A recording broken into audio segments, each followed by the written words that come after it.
katsojat, tervetuloa ihka uuden opiskelijakokkiosion pariin.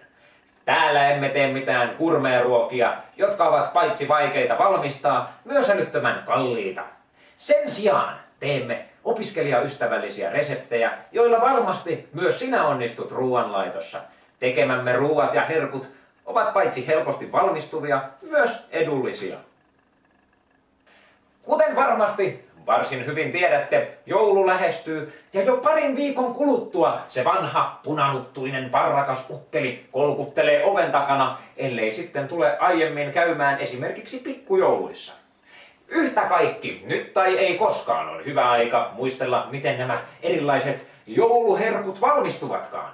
Ja mikä olisikaan parempi tapa aloittaa kuin joulutortut. Kuten niin monessa muussakin asiassa, myös joulutorttujen valmistuksessa ihmiset ovat jakautuneet kahteen tai useampaan eri koulukuntaan. Toiset ovat sitä mieltä, että joulutorttuihin kuuluisi luumumarmeladi, toiset taas sitä mieltä, että aprikoosimarmeladi on parempaa. Ken tietää, itse päädyin kuitenkin luumumarmeladiin. Lisäksi tässä tarvitaan 1 kananmuna sekä tomusokeria, jos on. Itselläni sitä ei nyt ole. Yhdestä taikinalevystä voi tehdä 2 torttua. Olenkin tässä jo valmiiksi leikannut yhden puoliksi. On olemassa muutamia erilaisia leikkaustyylejä. Esittelen niistä nyt muutaman. Ensimmäinen tyyli on ehkä yksi perinteisimmistä.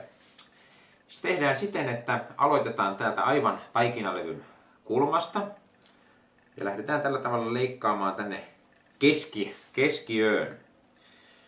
Näin, ja joka kulmasta siis leikataan. Näin. Ja sitten taitellaan aina yksi kulma, joka toinen kulma tänne keskelle. Tällä tavalla. Sitten tähän jää aina nämä sakarat sitten tähän reunoille. Kas näin. Ja tässä se sitten periaatteessa on.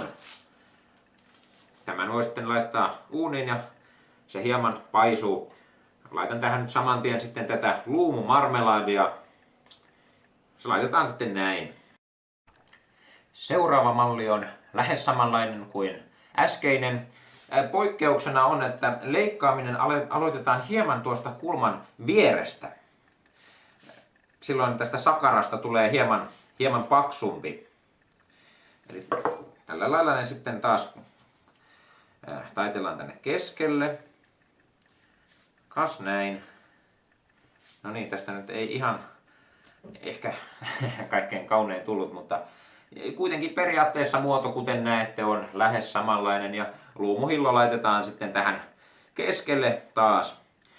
Nämä mallit eivät tosin ole ihan poliittisesti korrekteja, ainakaan jos ruotsalaisia kuuntelee. Itse suhtaudun näihin kuitenkin joulumielellä. Kolmas malli muistuttaa hieman näitä 2 ensimmäistä. Erotuksena tässä on se, että leikkaaminen aloitetaan tästä ulkoreunan vierestä.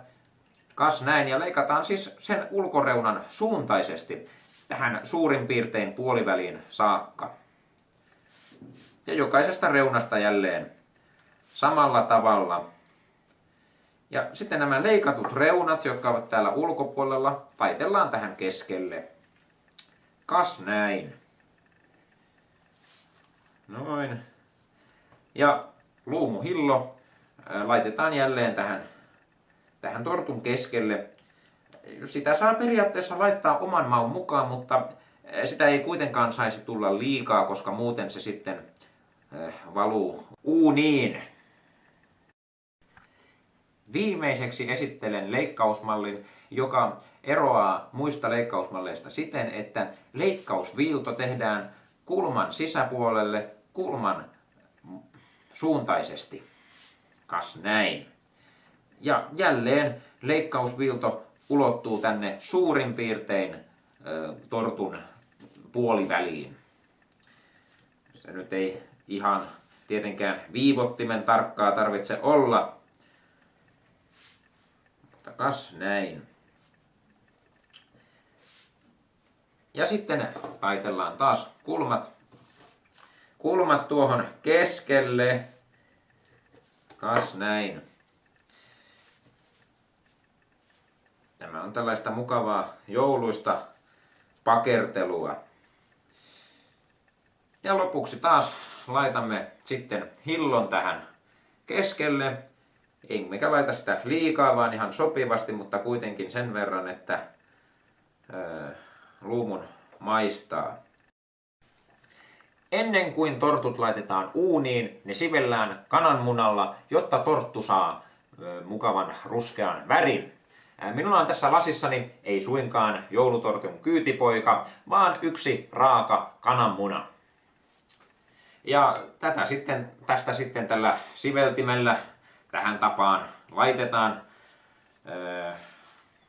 En ole ihan varma kuinka paljon tätä pitäisi laittaa, että ihan oman tunnon mukaan itse laitan tätä aika paljon. Ja noin. Ei sitä niin tarvitse säästellä, mutta ei sitä liikaakaan kannata laittaa.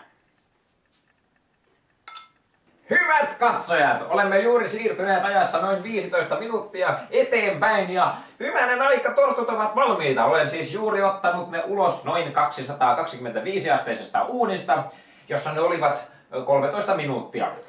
Yksi olennainen osa, eli torttujen sakaroiden kostuttaminen vedellä unohtui. Ja sen takia näistä tuli vähän hazardin näköisiä, mutta maku on varmasti sitäkin parempi. Ensi viikolla teemme sitten tonnikalakastiketta, mutta nyt ei kun herkuttelemaan.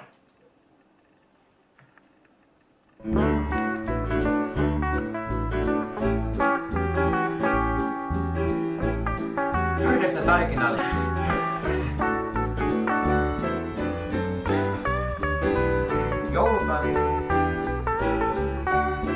Joulutorttutaikinan leikkaaminen.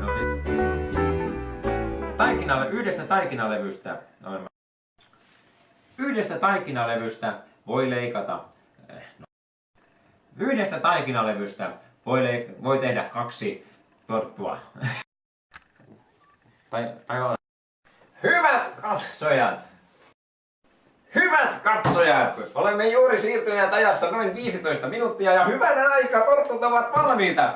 Olen siis juuri ottanut ne. No niin, otetaan vielä kerran. Hyvät katsojat, olemme juuri siirtyneet ajassa 15 minuuttia eteenpäin. Näyksän siinä.